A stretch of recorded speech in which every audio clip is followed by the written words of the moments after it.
Perhebat ketahanan Revolusi Indonesia dan bantu perjuangan revolusioner rakyat-rakyat Malaya, Singapura, Sabah, Sarawak, dan Brunei untuk membubarkan negara boneka Malaysia. Bersiaplah teguh, datang menentang maksudmu. Hadapilah teguh, akan merintang niatmu. Semangat bangsaku, para ketiak penjuru, kita berjuang membela kehadiran di dunia. Kita mendukung mereka bagi semua bangsa. Kita serentak Afrika Asia.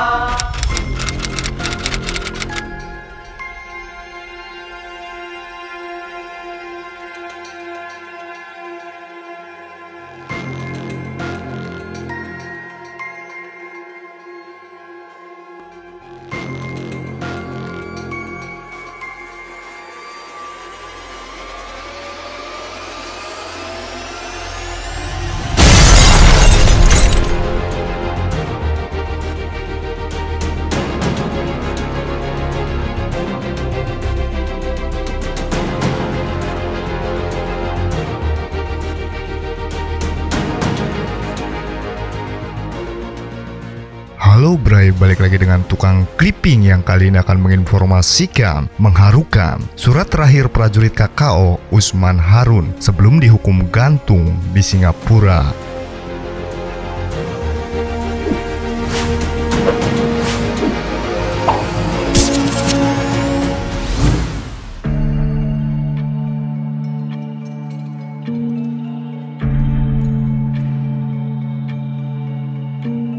Pengabdian Sersan 2 Korps Komando KKO Usman dan Kopral 1 KKO Harun dalam membela negara kesatuan Republik Indonesia tidak akan pernah dilupakan oleh rakyat Indonesia, khususnya TNI AL. Sebelum dilanjutkan, jangan lupa tekan tombol subscribe di channel Tukang Clipping. Dirangkum Sindo News dalam buku 60 tahun pengabdian Korps Marinir, peristiwa bersejarah itu berawal ketika keduanya menyusup ke Singapura untuk menjalankan operasi Dwi Komando Rakyat Dwi Kora yang digagas Presiden Soekarno. Dengarkan, Dwi Kora itu berbunyi, Komando Aksi Sukarelawan. Kami, pemimpin besar Revolusi Indonesia, dalam rangka politik konfrontasi terhadap proyek neokolonialis Malaysia yang nyata-nyata merupakan ancaman dan tantangan bagi Revolusi Indonesia, setelah berulang kali berikhtiar untuk menginsafkan pihak apa yang dinamakan Malaysia mencapai penyelesaian dengan musyawarah secara kekeluargaan Asia. Setelah nyata pula bahwa ikhtiar-ikhtiar pihak kita ini ditantang dan dijawab dengan sikap-sikap penghinaan dan permusuhan seperti panggilan mobilisasi umum dan sebagainya. Dengan ini kami perintahkan kepada 21 juta sukarelawan Indonesia yang telah mencatatkan diri, perhebat ketahanan Revolusi Indonesia dan bantu perjuangan revolusioner rakyat-rakyat Malaya, Singapura, Sabah, Sarawak, dan Brunei untuk membubarkan negara boneka Malaysia. Ketika itu, langit masih diselimuti awan hitam pekat dan ombak laut tidak begitu besar. Sebuah perahu karet meluncur menerobos kegelapan malam. Sesekali terlihat 3 awak perahu karet tersebut terjun ke laut atau bergantungan di balik perahu hingga perahunya kelihatan seperti seonggok kayu yang terapung. Ketiga awak perahu itu adalah anggota KKO AL yang sedang menyeberangi Selat Malaka melakukan penyusupan ke Singapura. Untuk itu, mereka harus berupaya keras agar lolos dari ambatan patroli perairan Singapura. Sasaran utama misi kali ini adalah melakukan sabotase di pusat kota Singapura dengan bekal bahan peledak seberat 12,5 kg. Mereka berniat akan meledakkan gedung McDonald House di kawasan pusat keramaian kota.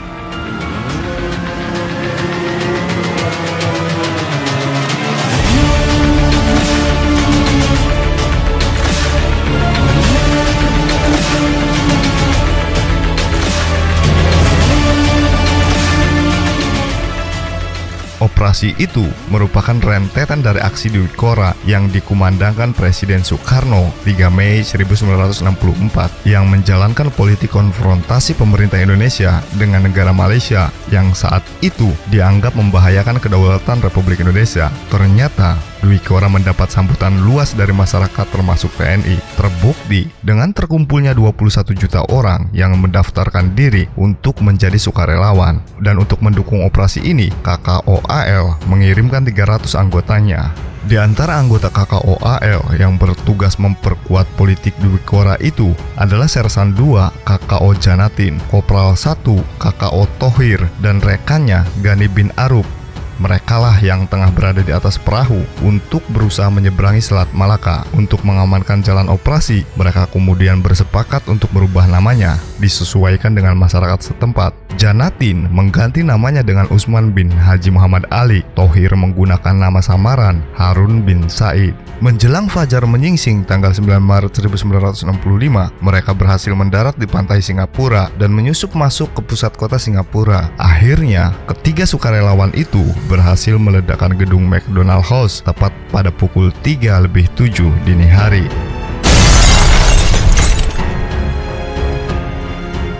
Namun di tengah perjalanan ke pangkalan, mereka berpisah dengan Gani bin Arub untuk menghindari kecurigaan.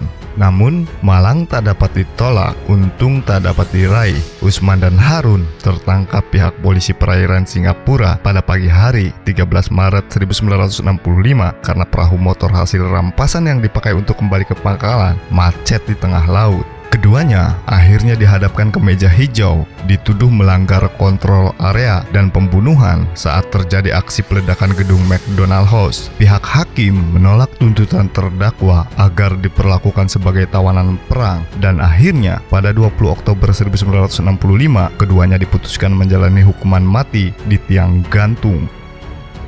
Meski begitu, keduanya tetap tabah menerima kenyataan ini sampai tibanya hari eksekusi 3 tahun kemudian. Meski begitu, keputusan ini sangat disesalkan pemerintah Indonesia. Bahkan, Presiden saat itu mengirim utusan khusus yang berupaya membebaskan atau minimal merubah keputusan hukuman menjadi seumur hidup. Namun, semua upaya diplomatik kandas. Akhirnya pada pukul 6 Kamis pada 17 Oktober, Usman dan Harun harus menjalani hukuman dan gugur sebagai martir di atas tali gantungan di penjara Changi, Singapura.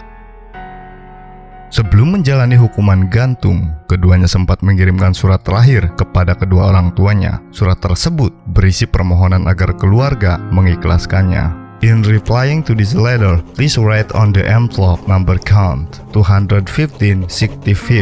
Name Osman bin Haji Mahmud Ali, Changi Prison, 16 Oktober 1968. Dihaturkan Bunda Ni Haji Muhammad Ali, Tawang Sari. Dengan ini, anak hendak kabarkan bahwa hingga sepeninggal surat ini tetap mendoakan Bunda, Mas Hunem, Mas Matori, Mas Salim, Juro Haja, Juro Dia, plus Tur dan keluarga semua para sepuh Lamongan dan Purbalingga Laren, Bumi Ayu. Berhubungan tuduhan Dinda yang bersangkutan dengan nasib Dinda dalam rayuan memohon ampun kepada pemerintah Republik Singapura tidak dapat dikabulkan, maka perlu Ananda menghaturkan berita duka ke pangkuan Bunda plus keluarga semua di sini bahwa pelaksanaan hukuman mati ke atas anak Nda telah diputuskan pada 17 Oktober 1968 hari Kamis Rajab 1388. Sebab itu sangat besar harapan anak Nda dalam menghaturkan sujud di hadapan Bunda, Mas Hunem, Mas Madun, Mas Salim, Juro Hayah, Juhodiyah, plus Turjiah para sepuh lainnya dari Purbalingga Laren, Bumi Ayu, plus Tawang Sari dan Jati Sabak. Sudi kiranya mengikhlaskan mohon ampun dan maaf atas semua kesalahan yang anak Nda sengaja maupun yang tidak anak Nda sengaja. Anak Nda di sana tetap memohon keampunan dosa plus kesalahan Bunda plus saudara semua di sana dan mengikhtiarkan sepenuh-penuhnya pengampunan kepada Tuhan Yang Maha Kuasa. Anak Nda harap dengan tersiarnya kabar yang menyedihkan ini tidak akan menyebabkan akibat yang tidak menyenangkan, bahkan sebaliknya, ikhlas dan bersyukurlah sebanyak-banyaknya rasa karunia Tuhan yang telah menentukan nasib anak Nda sedemikian mustinya. Sekali lagi, anak Nda mohon ampun plus maaf atas kesalahan plus doa anak Nda ke pangkuan Bunda Mas Chonem, Mas Matori, Mas Calim, Juhro Hajah, Jupu Walidi, plus Rodia, Turiah, dan keluarga Tawang Sari Lamongan Jati Sabah, Purbalingga, Laren Bumi Ayu. Anaknya tertanda Osman bin Haji Ali. Selain Usman, rekannya Harun juga mengirimkan surat yang ditunjukkan kepada kedua orang tuanya. Berikut isi surat terakhir dari Harun bin Said dari Singapura kepada orang tuanya saat-saat sebelum pelaksanaan pidana mati. Salinan, in replying to this letter, please write on the envelope number count 216 65th. Name, Harun Said Thohir Mahadar, Changi Prison, 14 Oktober 1968. Dihaturkan Yang Mulia Ibundaku Aswiani binti Bang, yang diingati siang dan malam. Dengan segala hormat, Ibundaku yang dikasihani surat ini berupa surat terakhir dari Ananda Thohir. Ibunda, sewaktu Ananda menulis surat ini, hanya tinggal beberapa waktu saja Ananda dapat melihat dunia yang fana ini. Pada tanggal 14 Oktober 1968, rayuan ampun perkara Ananda kepada Presiden Singapura telah ditolak. Jadi mulai dari hari ini, Ananda hanya tinggal menunggu hukuman yang akan dilaksanakan pada tanggal 17 Oktober 1968. Hukuman yang akan diterima oleh Ananda adalah hukuman digantung sampai mati. Di sini Ananda harap kepada Ibunda supaya bersabar karena setiap kematian manusia adalah tidak siapa yang boleh menentukan. Satu-satunya yang menentukan ialah Tuhan yang Maha Kuasa, dan setiap manusia yang ada di dalam dunia ini tetap akan kembali kepada Ilahi. Mohon Ibunda, ampunilah segala dosa-dosa dan kesalahan-kesalahan Ananda selama ini.